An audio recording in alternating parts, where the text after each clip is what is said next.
बिस्मिल्लाहिर्रहमानिर्रहीम। अस्सलाम वालेकुम। खूबसूरत चेहरा, दरमियाना कद, लंबे बाल, होठों पे लाल सुर्खी से लदी निम्रा से पहली मुलाकात तब हुई जब मैं रात के वक्त लारी अड्डे पे अपने दोस्त का इंतज़ार कर रहा था। रात के तकरीबन 12 का टाइम था।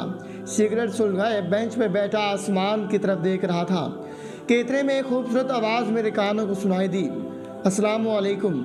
मैंने औरत की आवाज़ सुनकर एकदम उसकी तरफ देखा। वालेकुम अस्सलाम जनाब, कैसे आना हुआ साईं। मैं थोड़ी मस्ती करने लगा।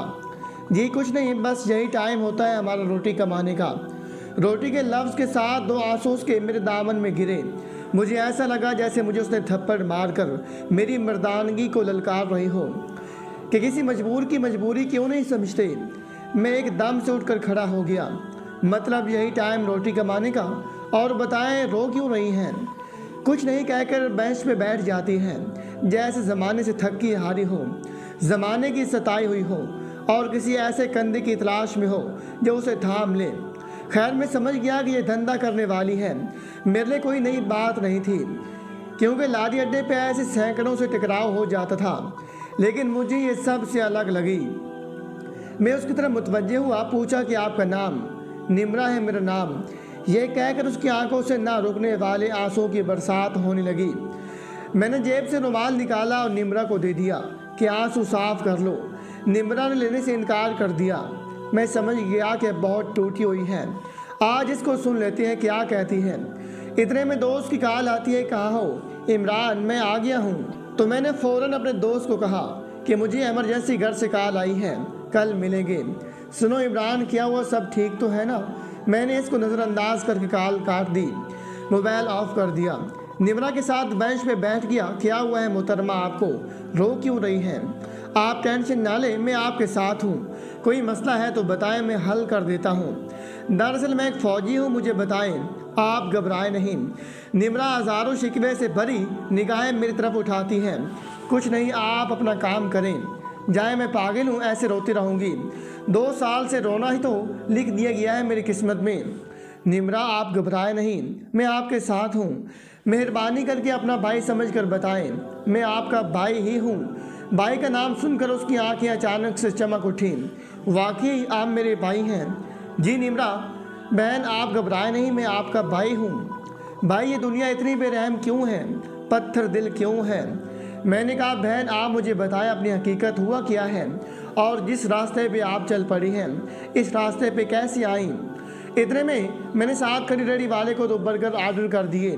निम्रा आंखों से आंसू साफ करके मेरी तरफ मुतवज्जे होती हैं। आपका नाम क्या है? भाई जी। निम्रा बहन, आपके भाई का नाम इमरान है, मोहल्ले वाले फ़ौजी इमरान कहती हैं। निम्रा हंस पड़ती है। अच्छा इमरान भाई, आओ माजरत फ़ौजी इमरान भाई। हाँ हाँ हाँ। इतने में हम दोनों हंस पड़ते हैं। निम्रा कुछ ज़्यादा ही हंसती है। उसकी हंसी ऐसी थी जैसे गुलाब के फूल की तरह तरोताज़ा, जैसे आई निम्रा दिल से हंसी हो। बताइए बहन, क्या हुआ था आपके साथ? आज से 2 साल पहले मेरे चाचा के बेटे ने मुझसे शादी का वादा किया कि मैं आपसे शादी करता हूँ, आपसे प्यार करता हूँ। उसने कसम उठाई कि आपके साथ निकाह करूँगा। मैं उसके बेकावे में आ गई, लेकिन उसके साथ बात करते हुए मेरे अंदर का ज़मीर मुझे ताने देता था कि ये सब गलत है, लेकिन मैंने अपने ज़मीर की एक ना सुनी। हमारी दोस्ती को 2 महीने गुजर गए। बीच में मैं बोल पड़ता हूँ, आपके वालिदैन को पता नहीं चला? मेरी अल्फाज निम्रा पे बिजली बन के गुजरे। आंखों से ना रुकने वाले आंसू जारी हो गए।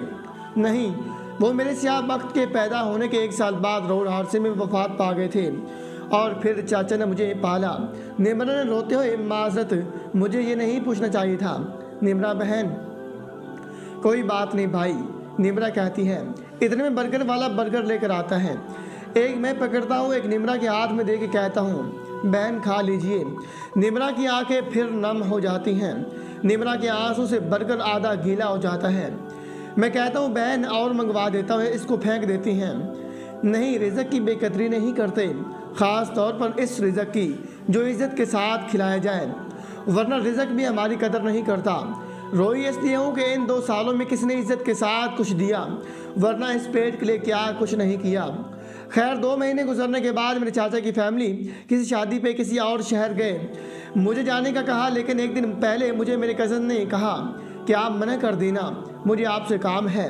खैर मैं उसके प्यार में पागल हो गई थी। मैंने मना कर दिया, वो सब चले गए। मैं घर में अकेली रह गई। मेरा कज़न शादी पे गया और किसी तरह बहाना बनाकर घर लौट आया। रात हो गई, हम दोनों अकेले कमरे में बैठे थे। मुख्तसर फिर उसने अपनी मर्दानगी दिखाना शुरू की। मेरे करीब आ गया। मैंने कहा निकाह से पहले ये सब गलत है, लेकिन उसने कसम उठाई कि मैं आपसे निकाह करूँगा। आपको मुझ पे यकीन नहीं। खैर मैं उसकी बातों में आ गई और उसको करीब आने दिया। सारी रात हम दोनों मियाँ बीवी की तरह एक ही बिस्तर पे गुजारी, बगैर कपड़ों के। सुबह जब उठी तो मेरा कज़न आईने के सामने खड़ा कंघी कर रहा था। मैंने कहा मुझे उठाया नहीं, आप सो रही थी तो मैंने नहीं उठाया। जी सुने, बोलो। इसके बाद मेरे कज़न की बातों में वो मिठास नहीं थी जो पहले थी। जी मैं कहना ये चाह रही थी कि आप चाचा चाची को कहकर हम शादी कर लेंगे। मतलब शादी? पागल हो तुमसे शादी करूँगा। मेरे कज़न के ये अल्फाज मुझ पे बिजली बन के गुजरे। मैं अपनी पसंद की शादी करूँगा। आपको तो बस इस्तेमाल करना चाहता था, जो कर लिया। खबरदार किसी को बताने की कोशिश की तो, वरना अंजाम बहुत बुरा होगा। खैर मैं चुप हो गई। उस दिन मैं बहुत रोई, इतना रोई कि बस रोई। 1 महीना वो मुझे इस्तेमाल करता रहा। एक दिन मेरी चाची को पता लग जाता है। मेरे पास आकर कहती है कि अगर अपनी ज़िंदगी चाहती हो, सुकून से रहना चाहती हो, तो अपने मामू के घर चली जाओ, यहाँ से अपने मामू के घर दफ़ा हो जाओ। कुछ पैसे पकड़ा के कहती है तेरे चाचा को कह दूंगी कि मामू के घर चली गई है। खैर मैं बोझल दिल के साथ निकल पड़ी। मेरा मामू कराची रहता था। मैं कराची की टिकट ली, सुबह मामू के घर पहुंची तो ममानी ने मुझे देखकर कहा कि क्या काम है, खैरियत तो है ना। मनूस कहाँ से आन टपकी, जबकि मैंने दरवाजे पे खड़े होकर ममानी को सारी कहानी सुनाई। तौबा तौबा, हम क्यों अब बदनामी अपने सर लें। मेरे भी नौजवान बेटे हैं, इनको मत खराब करो। अपने मामू के आने से पहले दफ़ा हो जाओ। खुदारा हम पे रहम करो, ज़िंदगी में यहाँ कभी मत पलट के आना। मैं वहाँ से निकल पड़ती हूँ, इधर उधर घूमती रही। किसी ने मेरी कोई मदद नहीं की। फिर एक दिन सड़क पर बैठी थी कि एक कार मेरे पास आकर रुकती है। कितने पैसे लोगी रात के? मैंने कहा मैं समझी नहीं। उसने कहा मेरे साथ रात गुजारोगी। मैं खामोश हो गई। फिर पेड़ की तरफ देखा, वो कह रहा था चले जाओ, मुझे तो सज़ा मत दो। खैर मुझे नहीं पता, मैंने हाँ कर दी और चली गई। पहली रात के मुझे 5,000 मिले। सुबह बिस्तर से उठी और सड़क पे आ गई। वो 5,000 नहीं था, मेरी इज्जत नीलाम होने का, इज्जत चले जाने का सर्टिफिकेट था। वक्त गुजरता गया, मैं इस धंधे में आ गई, लेकिन मेरा खुदा जानता है मुझे कभी सुकून नहीं मिला। 2 साल हो गए हैं इस धंधे में आए हुए, लेकिन मेरा ज़मीर मुझे रोज़ झंझोड़ता है कि अब बस कर दो। 1 हफ्ते से छोड़ने का सोच रही हूँ। आज पक्का सच के आई हूँ कि छोड़ दूँगी, लेकिन पहले किसी को अपना दर्द सुनाऊँगी। ये सोच के आई थी कि आज जो भी पहला शख्स मिलेगा इसको अपनी ज़िंदगी की हकीकत बताऊँगी। ये सब सुनकर मेरी आंखों से जारी आंसू थे और निमरा को मैंने अपने गले से लगा लिया कि बहन अब आपका भाई आ गया है। शायद इसलिए कुदरत ने मुझे यहाँ आने पर मजबूर किया है। मैं निमरा को आपके साथ बाइक पे बिठाता हूँ और घर ले आता हूँ। मेरी बीवी देखकर हैरान हो जाती है।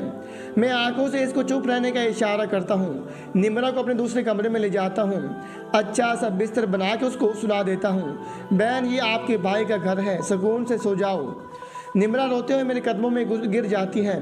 मैं जल्दी से उठा के निमरा को तसल्ली देता हूँ, फिर थपकी देकर सुला देता हूँ। वापस आकर अपनी बीवी के गुस्से भरी निगाहों का सामना करता हूँ। फिर इसको गले से लगा के सारा किस्सा, सारा वाक़या सुनाता हूँ तो मेरी बीवी भी रो पड़ती है। फिर हम निमरा के लिए एक रिश्ता ढूंढते हैं। 10 दिन बाद निमरा की शादी एक शरीफ शख्स से करवा देती हैं। अब निमरा अल्हम्दुलिल्लाह हंसी खुशी ज़िंदगी गुजार रही है। आज दोनों मियाँ बीवी बहुत खुश हैं। तो दोस्तों कैसी लगी आपको हमारी आज की वीडियो? अगर आपको हमारी वीडियो पसंद आए तो चैनल को सब्सक्राइब करने के साथ साथ अपने दोस्तों के साथ वीडियो को लाजमी शेयर कीजिएगा। जज़ाकल्लाह।